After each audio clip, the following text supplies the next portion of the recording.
Hello, Internet. Been a while. If you haven't seen the news at all lately, Iran's booging.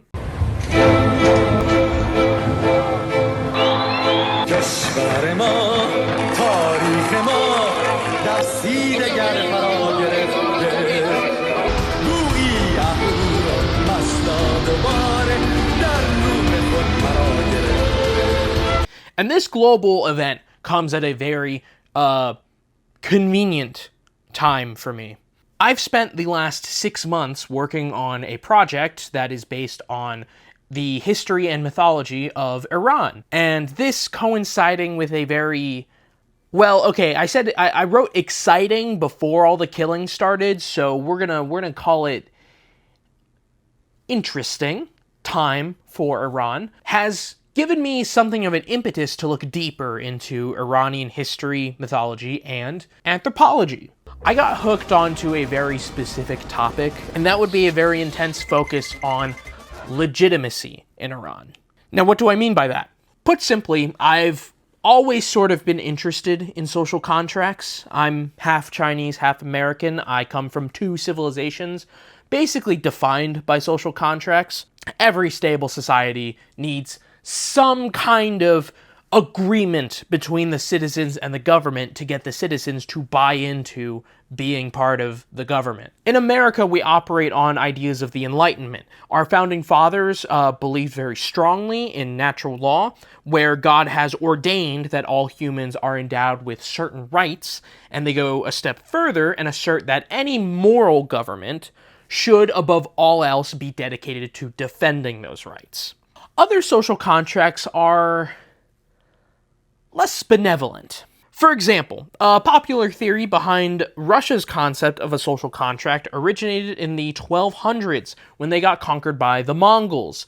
So, a contract in this case is a bit of a generous term, but Novgorod, the only Russian state that didn't get reduced to ash by the Mongols, looked at everybody around them, looked at the Mongols, went, "We're never letting that shit happen again," and went full turbo authoritarian to the point where even the nobility started referring to themselves as the Tsar's slaves. Now, this contract doesn't really factor in revolution, which is why when revolution inevitably hit Russia, like it does everyone, it either came as a very subdued wave of change through magnanimous rulers and elites like Peter the Great and Catherine the Great, or it is highly explosive and upends the entire system, while the old system just kind of dies without so much as a croak, like the Communist Revolution. In China, you have the Mandate of Heaven, which is a social contract that said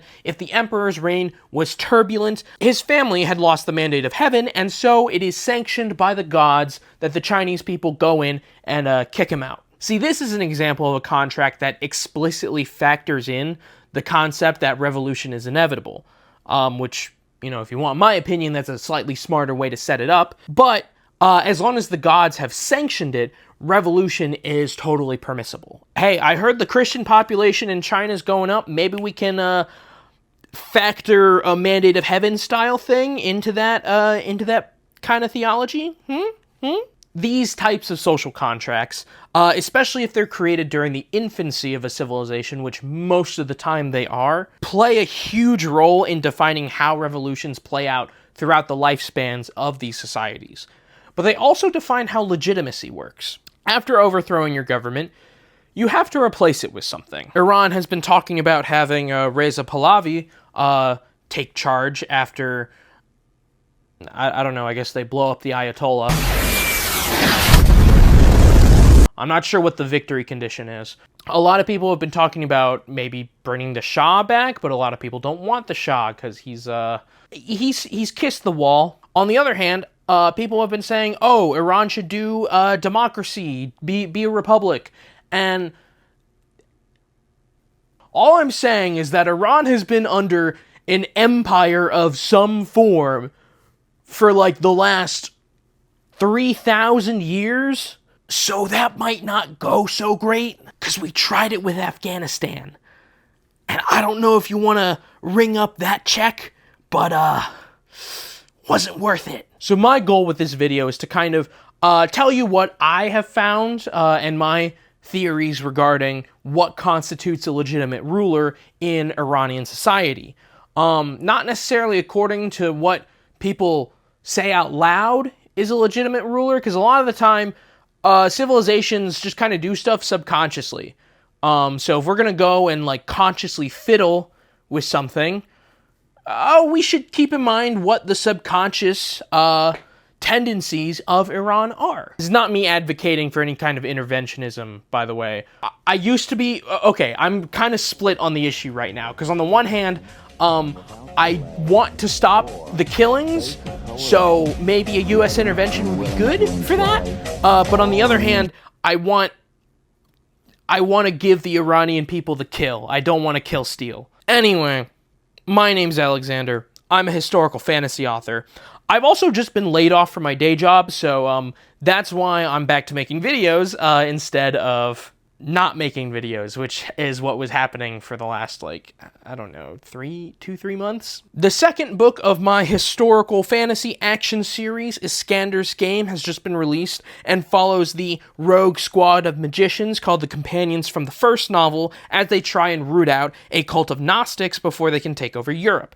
So if that sounds interesting to you, it's currently available in paperback and ebook formats, and the first book is available in both of those as well as audio, including a slowly releasing audiobook for free here on my channel.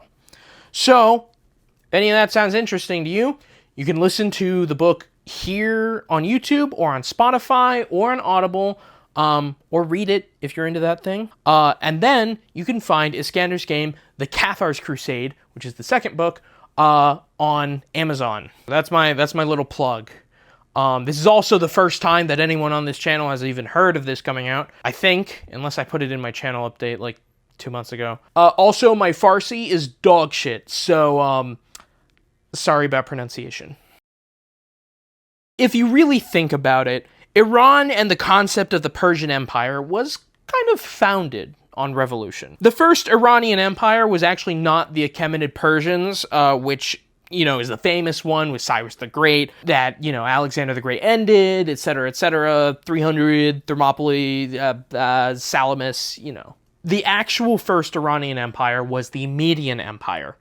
See, during the start of the Iron Age, the Iranian plateau was fragmented into an obviously exaggerated number of tiny city-states and petty kingdoms. To the west, you have the Assyrian Empire. If you didn't know, was the cartoonishly evil empire of that time, and also one of the most cartoonishly evil empires in all of history. Like, their idea of propaganda, as in, you know, the false information that you feed people to make you seem more favorable, was, making stone carvings of pyramids of skulls, and impaling a bunch of people on stakes to make a Vlad the Impaler-style people forest. Oh, and also that one where it's two soldiers forcing a father to grind his son's bones into dust to make into flour, to bake into bread, and then forcing him to eat it. So yeah, they weren't super popular. As the Assyrian Empire expanded from west of the Iranian plateau, to the east, you have Sumerians and Scythians raiding, and yes, it is those Sumerians spelled the exact same way, as in, like, Conan the Sumerian, because the guy who wrote Conan was really into Iron Age history, which, honestly, is pretty based. So, with these two powers forcing themselves onto Iran from both sides.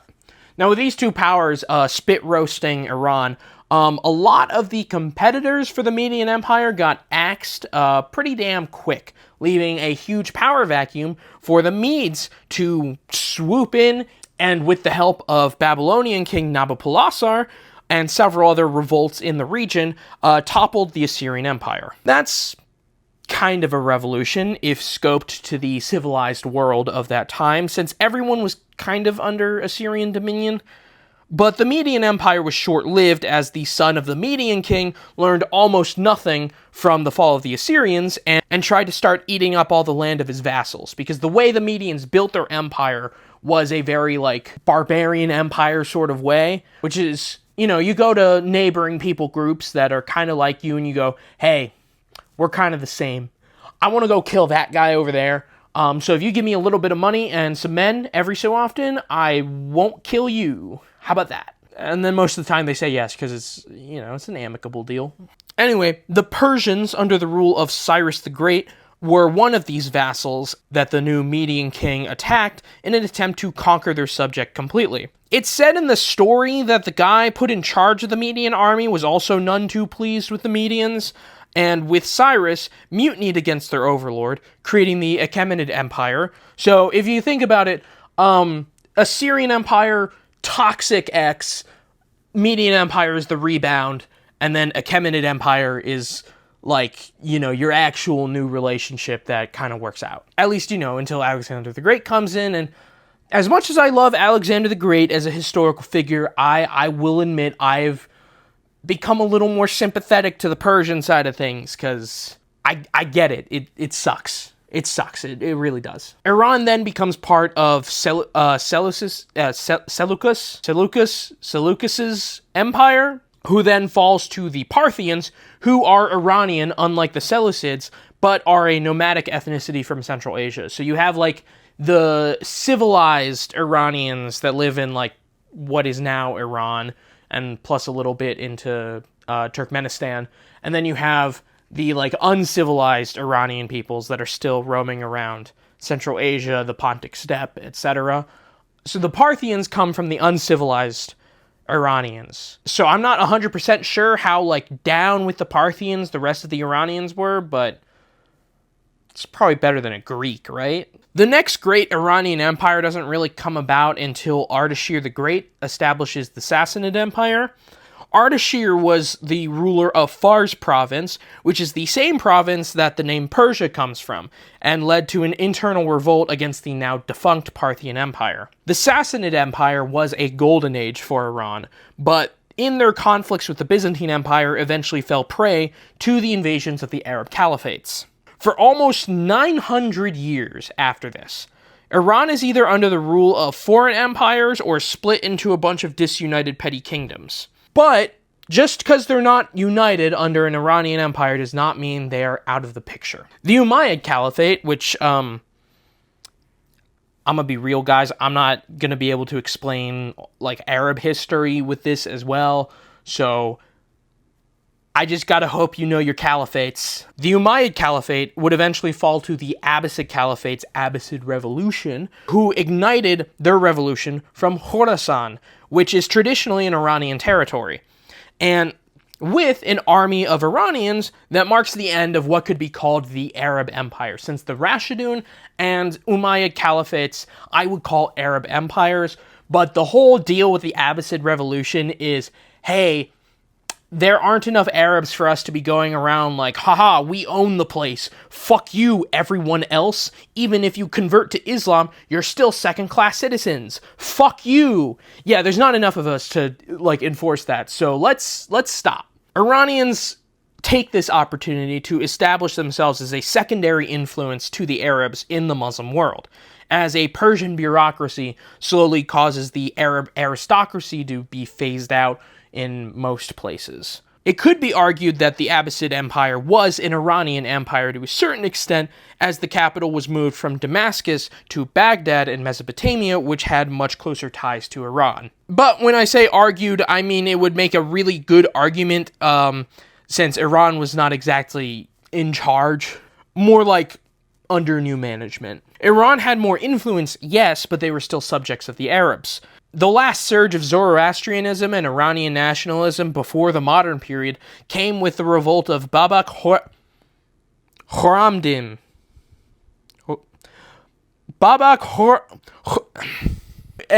He was a guy who led a movement to free Iran from Arab control and was a devout Zoroastrian. Unfortunately, his rebellion was crushed after he was sold out by an ally.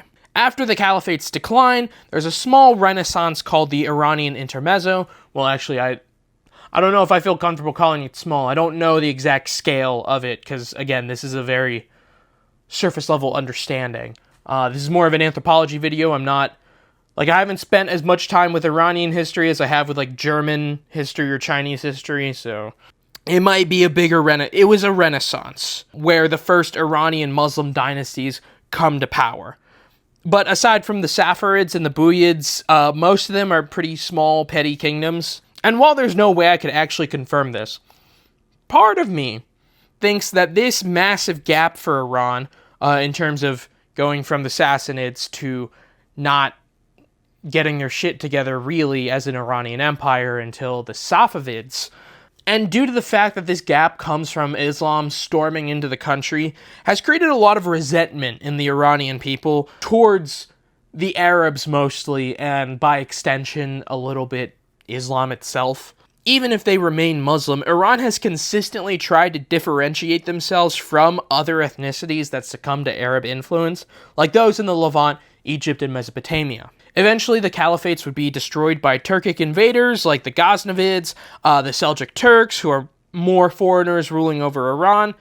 And it's at this point where Persia starts to take on a China-like quality, where Iran will get conquered by a foreign ruler, but the conquerors will eventually let the culture of their conquered territory influence them more and more than their native culture. This happened with the Zhou, Jin, Yuan, and Qing dynasties in China, and this happened to the Seljuks, Mongols, and Khwarezmians in Iran. But then again, influence doesn't necessarily equate to having a good time.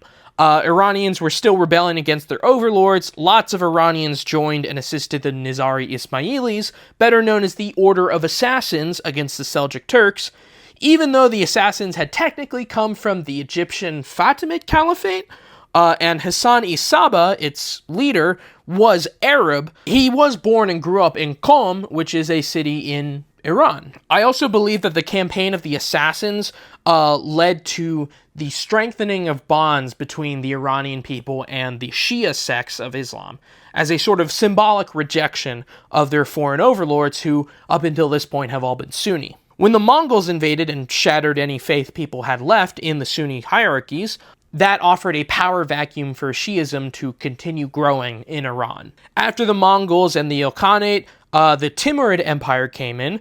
Both these invasions, it's the Mongols, and a guy descended from the Mongols. It's going to be a bad time. But out of the ashes arose the Safavid dynasty, or, as I recently learned in my Musume video, it is officially called the Guarded Domains of Iran. I don't know why I like that so much, I just do.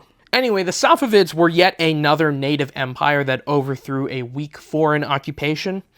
And the Safavids are significant because they kind of embody the origin of modern Iran, in that they are the first Iranian empire to make Shia the dominant religion and set the groundwork for what the nation would look like later on. That said, the Safavid Empire is also defined by heavy centralization in comparison to other Iranian empires. The Sassanids and Achaemenids, prior to this, had a lot of decentralized infrastructure, so parts of the empire were more autonomous and therefore more resistant to stuff like corruption and being taken over. The most prominent example of this is the satraps of the Achaemenids. Now, I share all this with you because I want to identify the pattern at play here. Iran has a nasty habit of being conquered by foreign empires, but at some point the Iranians inevitably rebel and back a ruler who is more closely connected to Iran, whether that be through ethnic identity, religious identity, ideological, what have you. This pattern of history is our empirical evidence, I guess. But ultimately, this is more of an anthropological video than a history video. But anthropology is kind of a joke, academically speaking. History is probably one of your best sources of data, but the data alone just tells you what happened. It doesn't tell you why. Other social contracts I explained before have examples of playing out in history, but the way people interpret these contracts are not through the guise of, oh, this is just our thing. The ruler does X, so we do Y. It's often a myth. It's turned into a story. The American social contract is foundational to the American Revolution and the story of our revolt against Britain. And that is why the war is so compelling to Americans. The mandate of heaven is a religious concept, and if China were still sufficiently religious, there would be a divinely ordained duty to overthrow a repressive, incompetent government. So let's take a look at the founding document of the Iranian identity. The Persian national epic, the Shahnameh. The Shahnameh is an epic poem a la Homer, Iliad, Odyssey, that kind of thing, whose audiobook, at least the first part of it, is about 10 hours long. I don't know how long the whole thing actually is. Written by the poet Ferdowsi sometime between 977 and 1010 AD.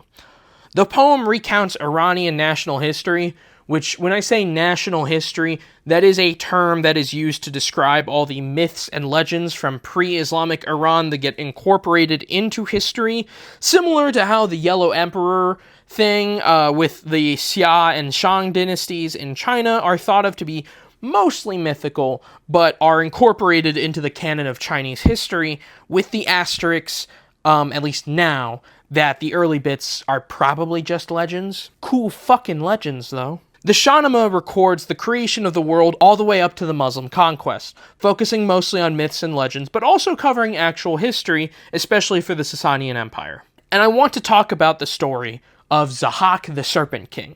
This is by far the most famous story out of the Shahnameh. If you've heard anything about the Shahnameh, it's probably about Zahak. And this story details the rise of Zahak the Serpent King, who is a ruler of Arab lineage that at first topples Jamshid, who was the king of the world before this, but for all intents and purposes, the world is basically equivalent to Iran. But Zahak quickly becomes a corrupting influence that plunges Iran into chaos. Sound like anyone the Iranians might have a little beef with? But the point of this story, in my opinion, is to illustrate the central narrative and pattern of Iranian civilization. The way the Romance of the Three Kingdoms does for China, or how the Germanic hero stories do for the West. The hero of the Zahak story comes in two parts. One being Feridun, a warrior chosen by God to usurp Zahak, who lives on the outskirts of society, but is descended from the rightful ruler. The second is Kaveh the blacksmith. He's just a normal dude. A normal dude who leads a national uprising against Zahak from the inside. See, Zahak is called the Serpent King because he has these two snakes bursting out of his shoulders that demand human flesh for sustenance, and Kaveh loses two of his sons to this sacrifice. So he is personally affected by the uprising. And while it's eventually Feridun that knocks Zahak's head open like a fucking watermelon with his ox-headed mace, Kaveh has a much more interesting legacy than just becoming Shah. If you've ever looked into the Persian Empire, especially the Sasanians, you've probably seen this flag before. This is the Kaviani banner, and it's a symbol of the Iranian empires. The origin of this banner is supposedly from the Zahak story, where Kaveh begins his uprising by turning his apron into a banner, and it looks like this. And this is the exact symbol that the protesters in Iran are using to mark the houses of government officials. I saw this video on Twitter and immediately recognized the symbol and went, holy shit, that's so fucking cool. Coincidence? I don't fucking think so. Okay, so apparently there is sort of a Mandate of Heaven style idea of the right to rule in Iranian legend called, the V's tripping me up. It's Khwarena, or I've seen the V pronounced as a U sometimes, so Khwarena, but regardless, I'm going to keep going with my point. This story right here about Kaveh and Feridun taking down Zahak, one from the outside who deals with him by physical force, and one from the inside who confronts him with defiant nationalism, is the constant pattern you see in Iranian history. This is the nexus of the right to rule in Iran. If we're conservative about when these ideas come about, at least it's the 10th century. This idea of legitimacy by blood being partner to, if not secondary to, the consent of the governed, especially the governed who love their country, is, in my opinion, a great foundation to look at for when Iran goes about rebuilding after we blow up the Ayatollah. And by we, I mean that could be if the Iranians manage to do it, excellent. I think we should lend lease them a couple what's fun? What's fun out there? Yeah, we sent all those javelins to Ukraine, but like we gotta have something more fun in there, right? But anytime Iran is conquered by a foreign power or corrupt rulers, this is the pattern. One force takes it on from the outside, one force takes it on from the inside, and they restore to power a native Iranian empire. And God willing, it happens again. Oh, that was my first video back. I'm technically unemployed once again, so I have time to make videos. Be sure to go buy Iskander's Game 1 or 2, whichever one you're on. And yeah, I have a lot of stuff coming up. I've got a new book for a new series coming out in spring. I've also been making a video game, actually based on the same Iranian mythology project that I was talking about at the beginning of this video, called Book of the Serpent Kings. I wonder what that's a reference to.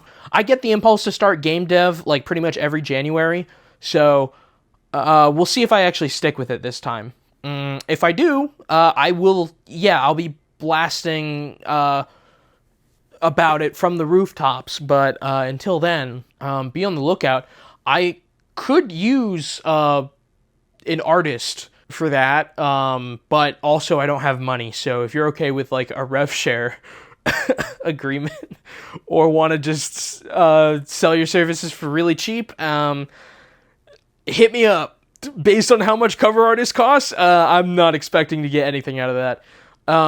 But what are my plans with the YouTube channel? You might be wondering, since I've basically done nothing but upload audiobook chapters for the last 2 months. I will continue uploading the audiobook chapters, because I did promise I would put the whole thing for free out on YouTube. But aside from that, I'll be real, I'm kind of running dry on video ideas. That's why it took so long to get this together. It wasn't just the job. I'm gonna try to make consistent videos. Whether or not they'll be about something that actually gets me views, that's another deal entirely. So we'll see. But yeah. Bye.